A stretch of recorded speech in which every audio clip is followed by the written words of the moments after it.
of the amazing Don Pingaro. And I don't know how I should describe Donnie, but he's all over the place. And maybe a big known fact or a little known fact that he is the king of Fisher Island real estate. And for those of you who don't know what Fisher Island is all about, we're going to talk about it later. But hint is in 2015, it was the highest per capita little neighborhood in the entire United States, which is pretty amazing. So, Donnie, welcome to the show, and nice mug, by the way. Thank you, Charles. Thank you, Narhee. Good to be here with you guys. Good to share. Yeah. So, give us a little bit of Don Pingaro, what you've been doing lately, but more so, and we'll get to the AREAA national promotion. But give us a little slice of Donnie. Yeah. So this is kind of fun. After doing the A-list show for 2 full years, I was on that side of the coin, and now to be on this. That's right. A little nervous here, but it's all good. I've been down here in South Florida since 1990. Little known fact, a lot of people don't know how I started in the business of real estate. I came down for grad school. I played tennis in undergraduate, for a small college up north, went to get my MBA because I wasn't ready for real life. Comes around. And you wanted to go in debt about 40 grand. Okay. Yeah. You get your education and you're like, I don't want to work on Wall Street. I'm an MBA, but that's the last thing I want to do. Right. So I was making easy cash going through college, like a lot of us did, working in restaurants. It's simple, it's easy, it's fun. You walk out a big cash, you go spend half of it with your buddies and your friends every night. I went to this ad in the newspaper. The old days, it was in the newspapers, the listings said job fair for Fisher Island pool bartender. I'm like, screw it. Like, I'll just hang out for the summer. I'll get tan. I'll do some cold drinks and have some fun. So I went to a job fair, and the F&B director is like, you've been in restaurants for 9 years. You've got an MBA. Why the hell do you want to be a pool bartender? I'm like, well, that's what it said in the paper. I'm just. Hey, but think of the people you'll meet, right? But Charles, I had no idea what Fisher Island was. I didn't know Fisher Island was actually an island. That's how clueless I was at this particular time, because it's such a mystery in Miami, even back then. Right, and it's, as you know, it's part of Dade County, and it wasn't an island, but they just dredged it and made a channel in between. And there's not even a road that goes there. It's not even a bridge. It's helicopter, yacht, or the auto ferry. Wow. Or swim, right? Can you swim there? Personally, but I've been tempted sometimes when the ferry's backed up. I'm like, damn, I could swim a lot quicker. So it does leave the riffraff kind of outside, right? And that's kind of the whole point, I guess. It's funny. One of my favorite clients, he was just a real wise ass from Boston. He was a tech guy. And he said, the best thing about Fisher Island is the moat. Yeah, the Pacific Ocean or Gulf of Mexico, right? Yeah. Only a 7-minute little float across. But the next day they invited me to cross, and they said, listen, I have a restaurant I need to manage. You want to do it? I'm like, yeah, sure. Why not? And I went there the first day for work, and I'm like, oh my goodness. I had no idea this place existed in Miami or anywhere in the world. And I'll figure out a way to monetize this. Right. In case you're joining us, this is Escrow Tuesdays Live with Don Pingaro. I'm Charles Swanberg here with Narhee Nguyen. And Donnie, from what I hear, it was like it's only about 190 acre island. It's like 0.3 miles. Again, one of the highest incomes per capita in the area. And there's how many households were there, Narhee? There's only like 100 or so, right? Yeah, I heard that the population was like 110. Is that still so? So 214 acres. If you go to, not that that's much more than 190, but these numbers embedded in my head after being there for 20 something years. If you go the exact perimeter of the seawall, it's about about a mile by a mile and a half across, 9-hole golf course. About 800 residences built right now. The master plan led to AREAA. The developer gave approval last week to do the last. So that's it.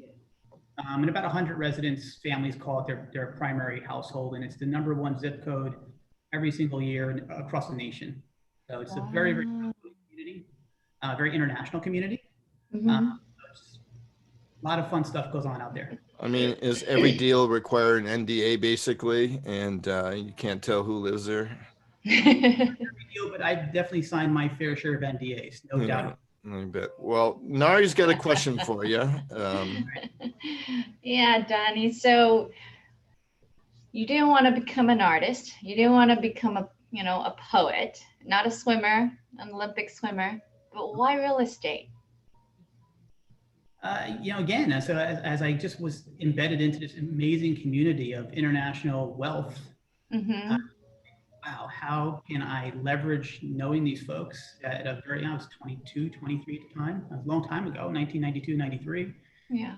And real estate was the easiest path. I saw the landscape was basically nothing but 60 to 70-year-old, very comfortable brokers, shall we say, nicely. And I had a business partner at the time who was a hustler from Chicago. He ran a hotel. And we said, we don't know what we're doing, but we're going to out hustle them. We're going to be there all day, all time, and we'll figure it out on the fly. We did. And that was 1992. And to date, I've done well over 5,000 personal transactions on the island with sales and leases. Yeah, most people don't do 5,000 words on a contract, let alone, deals. Yeah, I mean, that's a lot of deals for a tiny island. I mean, that's hard to comprehend, but yeah, so did the bartending help you? I imagine you're at the bar, and because I knew someone in LA that's called the Wilshire Country Club, which has, some serious net worth individuals that just show up at the bar or whatever at the country club. And one of my friends who's in commercial real estate would just hang out there all day. He wouldn't even go into the office, and he would just, run into people who were doing developments and things. So I could imagine a bar at Fisher Island would not be a bad place to network. Yeah, it wasn't a bad place to network. I mean, my gig before that through grad school was at a private dining club. It was the tallest building in Fort Lauderdale, which at the time was like 24 stories. We had the rooftop, whole deal. Right. But, it was fine dining. We did all table side, and we knew, if Charles was our member, we were told at least 3 times through Charles's experience with your guests, go, Mr. Swanberg, would you like another martini? Mr. Swanberg, how are you enjoying your, steak Diane this evening? Yeah, shaken, not stirred. Sorry. There you go. So I would have a vodka martini. So it kind of drilled me into knowing the details of customer service and relationship building. And then you take that into this incredible network, this international network there at the bar on Fisher Island. And I had some good building blocks to go and just a lot of energy. Right. Now, did you stick around in Fisher Island, or did you kind of pop out into Miami? I would have some of these clients would have more, but to do 5,000, I mean, you had to live, breathe, and that was. I was a 7-day-a-week, 80+ hour a week, guy. I never lived on the island. I had a place out there just to fall asleep once in a while when I just crashed. But basically, I've probably taken more ferry trips back and forth than any human on the face of the earth, because I was at least 7 times a week back and forth trips. Wow, no, that's a lot. I never went to networking events. I never went to new development events. I just went with that, hand them off as referrals. Wow. And so were you considered to be the mayor of Fisher Island, or maybe in government? I mean, yeah, so Miami, the Miami landscape is very cutthroat. So, some people would say something like, oh, Donnie's like the mayor. Some people may put other things out there that were salacious to try to get business away from myself and our team. Right. I've had lots of labels and lots of accusations, and you name it, it's happened. Right. So before we get into, I'm sure you've had a crazy story or two, on a deal over there. So why AREAA? How did AREAA find you, or how did you find AREAA? Yeah, great questions. I found AREAA. Just like Karen, everyone's finding AREAA. I'm like, Karen, how did you find AREAA? This is Karen Parker last week. She goes, oh no, I found AREAA. I'm like, well, who did you find in AREAA? No. I mean, I found. So. Yeah, and me and Jim Wong talk about this all the time. How the majority of people in most networking organizations go there specifically for a purpose, for an ROI. And the ones that fall in love and become pillars and really dive in and give back, they fall in love with the culture, the mission, etc. And I fall on that ladder, thank goodness. But the reason my why is why I searched out and found AREAA was about 5.5 years ago. A client of mine at Fisher Island took me down to Allen Market. He said, I got a great idea, Tony. I want to build a Chinatown in Miami. And I'm like, dude, that's nuts. there's no Chinese people here in Miami. Why would you think this is a good idea? He's like, hold on. So we brought in 12 interns from the University of Miami, Chinese foreign national kids over the summer. We put them up in his penthouse. We gave him a bunch of research projects. We gave him all kinds of Asian snacks and had a lot of black Asian snacks. Oh yeah, there's this whole we have this whole aisle. We would just basically take the whole aisle and bring it up to his penthouse, and they just worked all summer. So I knew the opportunity was real. You know, when you look at the landscape of North America, Miami is the last global city that does not have a Chinatown or a massive Asian presence. Can't find anything. Well, except about 3.5 years ago, and I think it was in April when we had GLS there. I think that was the biggest Asian. Well, that was the biggest one, yeah, in 17. That was an incredible 3 days. I think I got about 3 hours of sleep in those 3 days. I was probably that was my first major event after, because I had not even been installed as the 2017 Tri-County president, and it was on the calendar, so I went. And you're right. I mean, I remember we were in a tour group going to go for a harbor cruise, and these group of Asians, and we're literally looked upon like, oh, there are them tourists going in there. And I'll never forget the cab ride back from the airport. I shared a cab, I think, or a Uber with Amy Lee, the current mortgage chair. And she started talking to me, and the Uber driver, he could have been from Cuba or somebody, but not familiar with Asian culture too much. And he turns around and goes, wow, your English is really good. And so that was the entire joke the whole weekend. Whenever Amy Lee spoke, Amy, I don't know how you did it, but I mean, how did you learn English so well? Anyway, I mean, so, you're right. It's the Asian. So the start of Chinatown, is that going, or how did that go? So I'll just give you the quick cliff notes of it. So we did land allocation. We found 200 acres. We had a handshake deal with a. Hey, that's bigger than Fisher Island, by the way. It is. I mean, the plan was the city within the city. We had, a handshake with the city commissioner that we could build 21,000 residences, 2 hotels, retail, and had a casino there. So my job was to, so it's going to be a $10 billion build out. So Donnie's got the ability to be the sales director and manage $10 billion worth of build out a city within a city. I'm like, this is pretty darn cool. Only 10 billion. So we had an investor from New York. We had an investor from China. So we had the funding up front, and my job was to start building out a sales team. So we started recruiting Mandarin speaking agents here on a small independent firm called 5 Eye Miami at the time. Quickly, all the other regional companies were like, hey, Asian was the big hot button. I want an Asian department, but no one wanted to do the work. No one wanted to build it. So everybody was coming to me and my partner saying, come with us. Right. We did a merger with ISG. They already had a 25-year existence in sales and marketing, but we needed experience. We needed really professionals who knew how to do business with true Asian investors, inbound, outbound, etc. So Nina, who worked with us at the time, she went to GLS in 2016 in Chicago. Right, yeah, Fabry, right? Yeah, she met her one and only purpose was to find Alan Chang. She tracked him down. Alan Chang down. Second daughter. They've built a wonderful relationship, professionally and personally, since then. And she calls me on the phone. She's like shaking. She's like, Donnie, we found it. This is the group who can take us to where we need to be.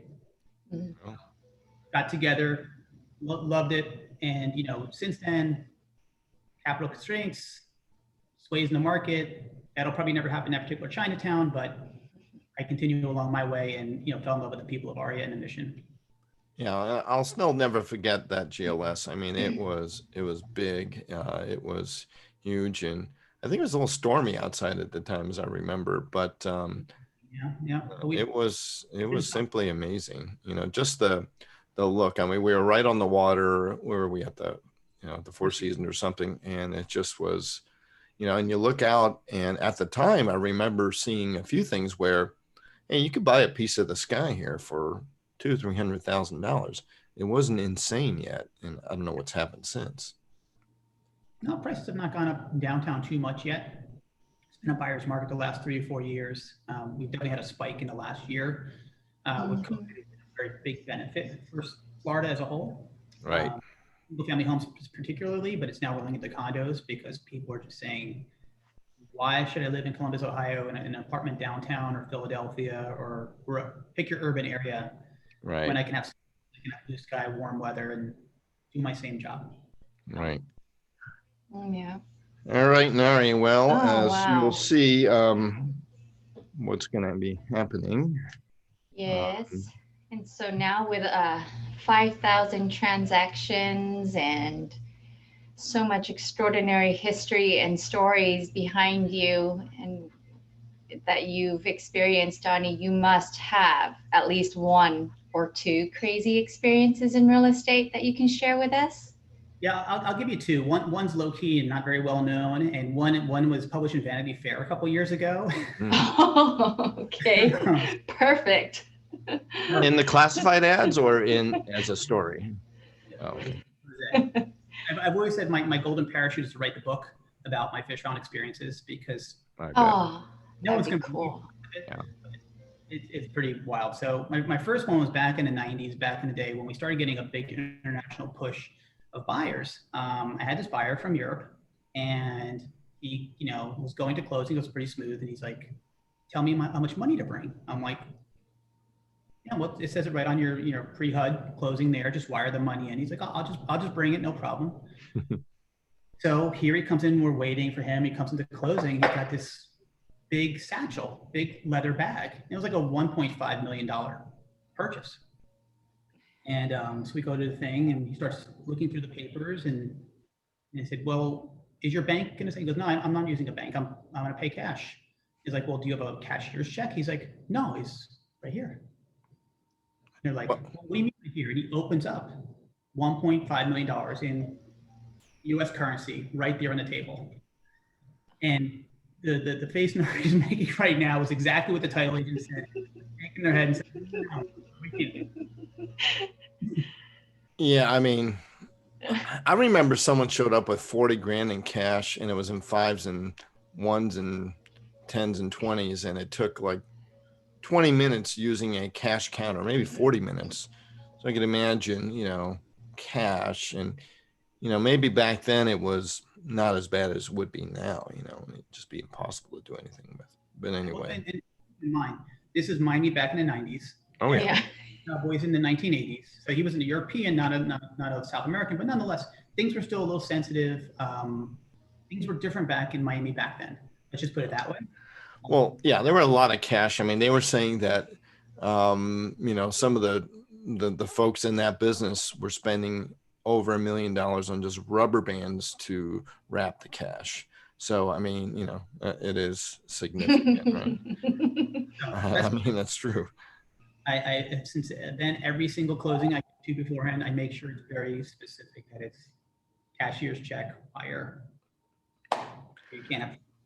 Right. Well, I think it's pretty standard. Earnest money deposits are coming in wired, and it's wiring is good in some ways. There's no recourse, right? Once it's out, once the train has left the station, it's no recalling it like an ACH. So, at least it shows, that you're serious. But even we know now there could be a lot of fraud even just in wiring too. So it's really crazy. I'll be buying properties in Bitcoin, Donnie, or gold bullion. Who knows?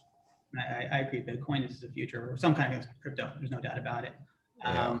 My other crazy story was, again, with one in Vanity Fair, was a couple years back. It was actually right around GLS. I rented an apartment on Fisher Island from a landlord of mine to someone who had come in with his broker and was a Saudi prince. And he didn't like the way he was treated by his broker. So he basically fired his broker, and he asked me to be his exclusive broker for any properties he wanted to buy in Florida. I'm like, absolutely. I mean, if someone says, "Are you charged?"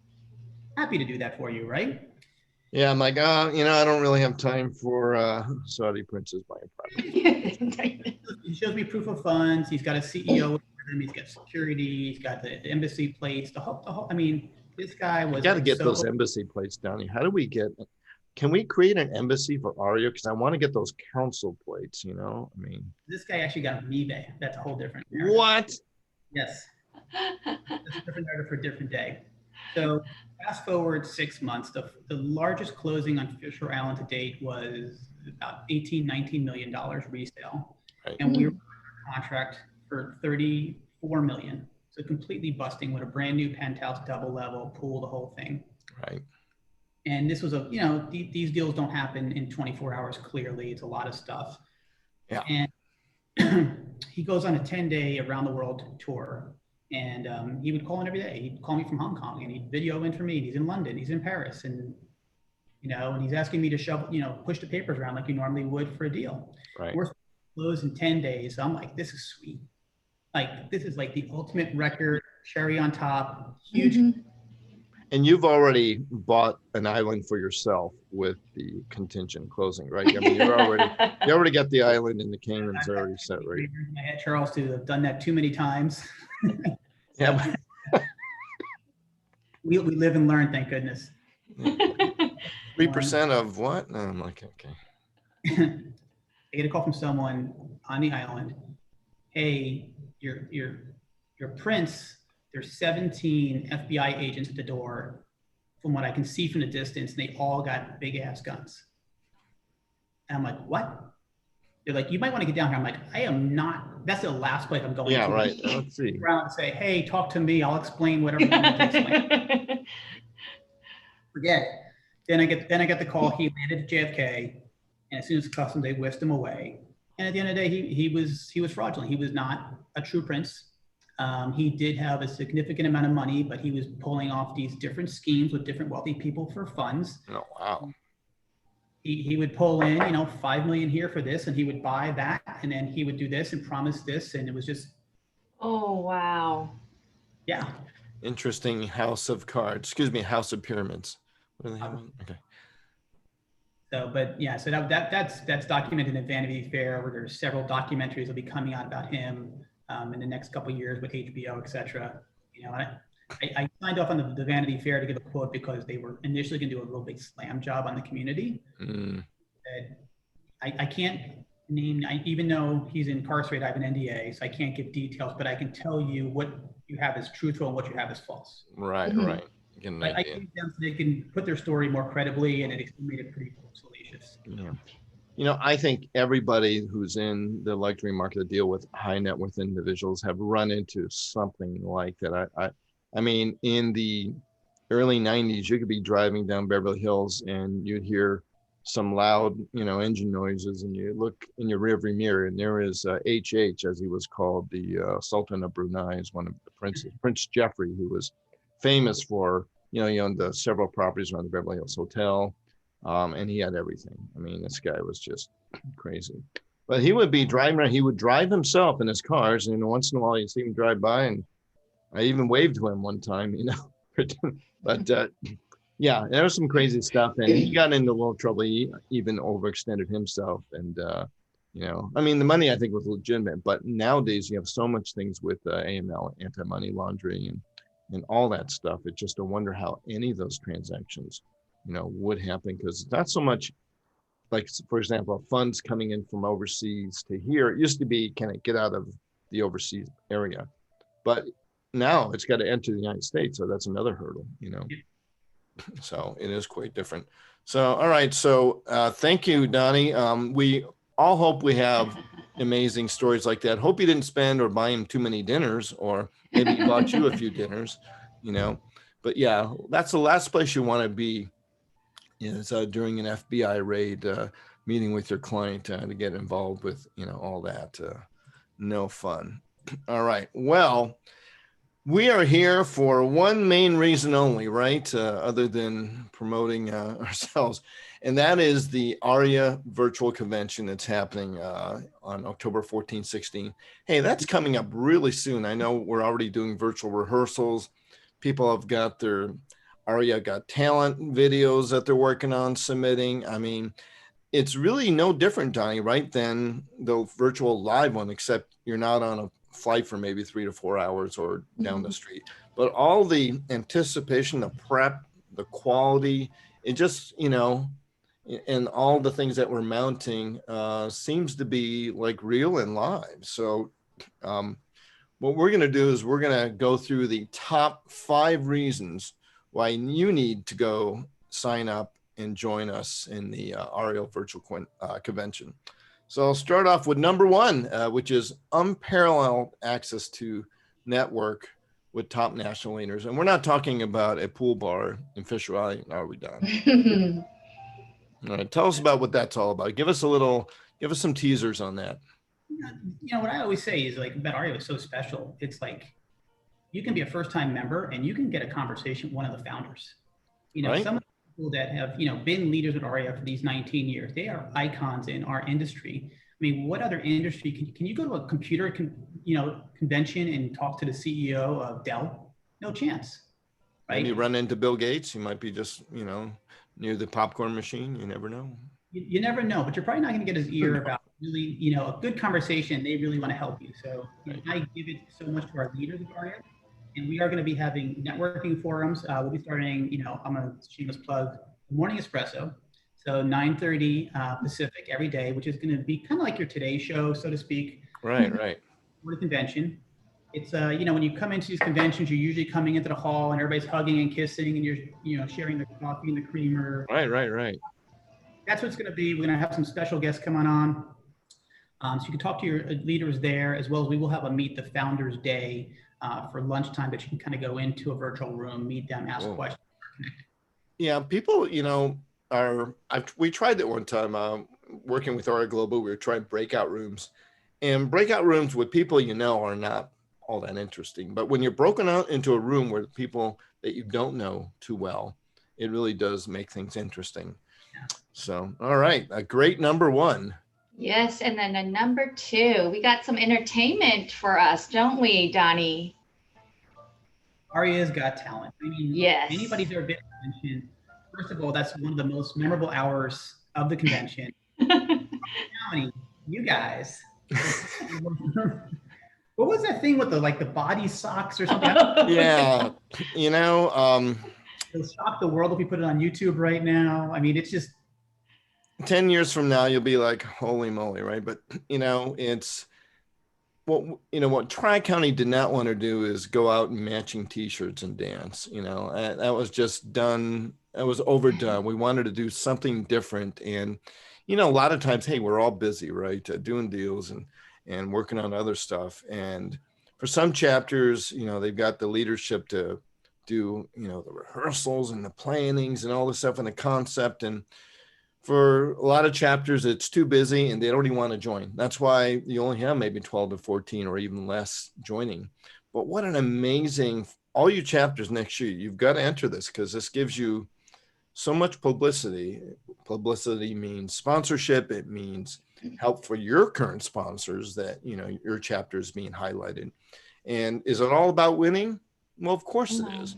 But, it's fun. But you're still getting to play. You're going to get as much airtime as the worst one or the best one, right? No one, it's not like your video gets banned, after, you come in last place. But Tri-County's had a history, a tradition of doing something kind of silly. We had the air guitar rock band. We had the, what was last year? The body stocking kind of, Tetris act.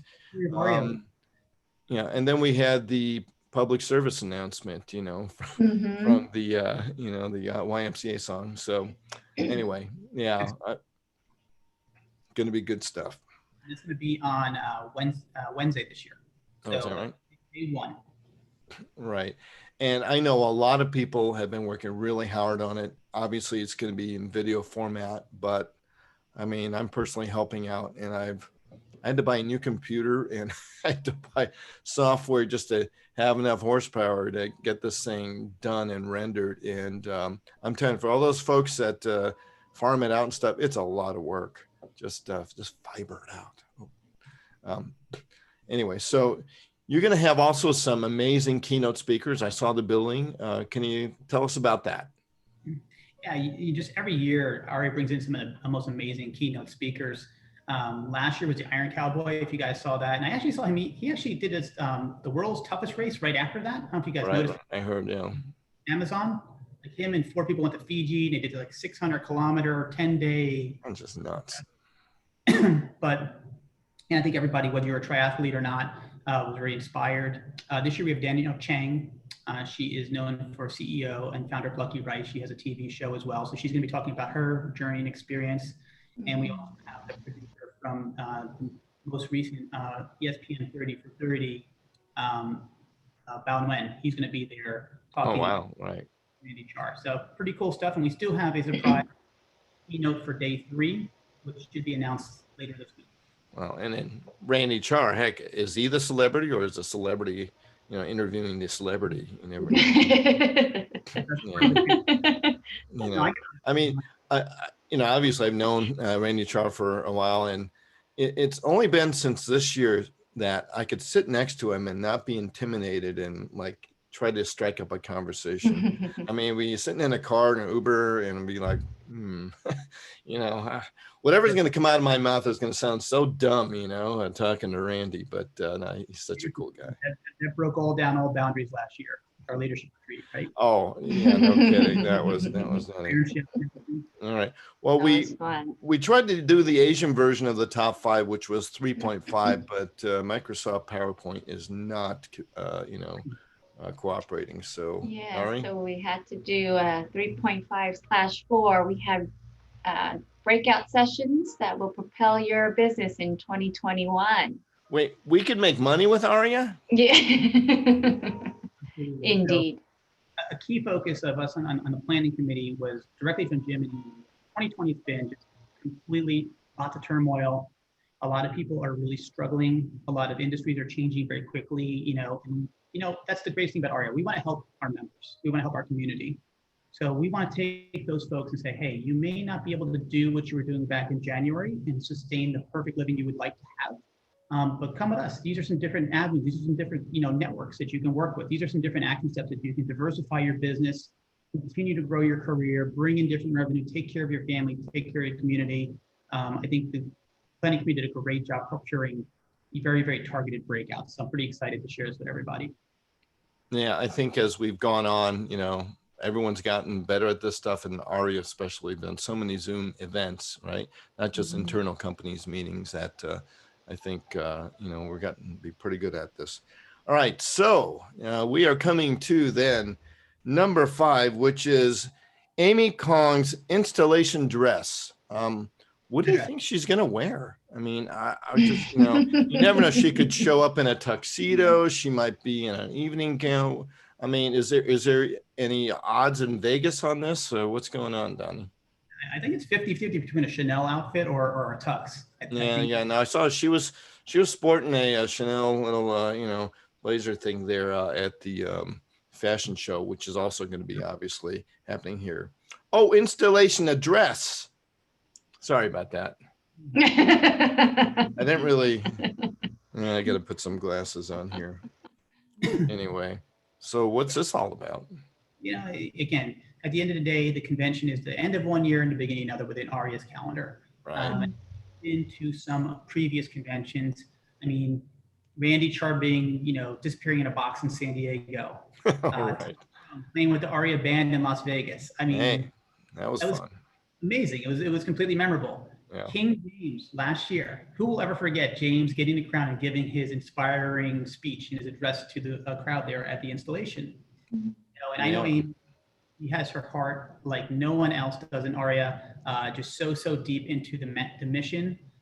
She is going to do a fantastic job as our leader in 2021, and I'm sure her 2021 address on Friday at 3:00 Pacific will be just absolutely amazing, inspiring, and just get us ready to follow her for 2021 ahead. Yeah, that's going to be so inspiring and looking forward to it. And I know, Donnie, we've talked about how do we capture that memorable moment, right? And it's very difficult, perhaps, to capture online, but I think we'll be able to do it this year. And you and I had some pretty creative ideas. Not many of them made the cut, but I do creativity. I'm even afraid of asking you to recall them. I don't know what they were. I wanted to do, remember we wanted to do AREAA band on top of the AREAA building with a drone and That's right. Yeah. Oh, we were wow. gonna have camels, and we were going to have alligators all over the place. Yeah. Taiwan, and send in Al Okamoto for Japan to have ramen with developers. Right. And then we were going to have a sumo tournament actually on the helipad at the top of the the Korean Air Tower, I believe. but I guess Chris Lim couldn't get that connection. Hey, Chris Lim, we want you to be on the show maybe in the next couple of weeks. Yeah. But no, it is that part of, the gala is just always, you always remember a piece of that, right? I mean, I remember I wanted to give Tom Trong a drum head from the AREAA band from the previous year. And I was out getting a drink for Adam Barretto and Miriam Crispin. I don't even drink, but I'm out there, and Hope calls me up and goes, "Charles, where are you?" And then Adam Barretto from the crowd goes, "Oh, he's getting a drink." So, Hope's like, well, while Charles is getting a drink and, getting courage enough to come up here to present this worthy, went on something else. And I had to go in between a tearful moment of, Marissa and Hope talking about Tom's journey to Tom's going away speech. And then I got thrown in the middle of it. But, what an honor to be part of that. And I'm sure, this year it's going to be no different. So, what do you think, Narhee? We've got Don Pingaro telling us to go to the national convention. I'm signed up. Narhee, you're signed up. We're all signed up. But, this is, you've got to join this thing. Yes. So for all of you watching us on Facebook, for all of you that are going to be watching this show, sign up. These are 5 reasons and so much more. Right. And there's going to be links everywhere. And there's no excuse of I couldn't find it or I don't have the time. Hey, you don't have to go to 24/7 of all these things. You can pop in and out, and it's amazing the architecture that it has. So you're not going to want to miss it. Don Pingaro, King of Fisher Island, thank you so much for joining us here on Escrow Tuesdays, episode 8. And next week, we are going to have Christine Chow and Rayla from AREAA Foundation kind of talk about what AREAA can do to give back and what collaborated efforts that Christine is working on. Of course, she was the Midwest Regional this year for 2020. So thank you very much today for joining us. This is Charles Swanberg and Narhee Nguyen from Tower Escrow and Don Pingaro signing off. See you guys at the National Virtual Convention. Bye.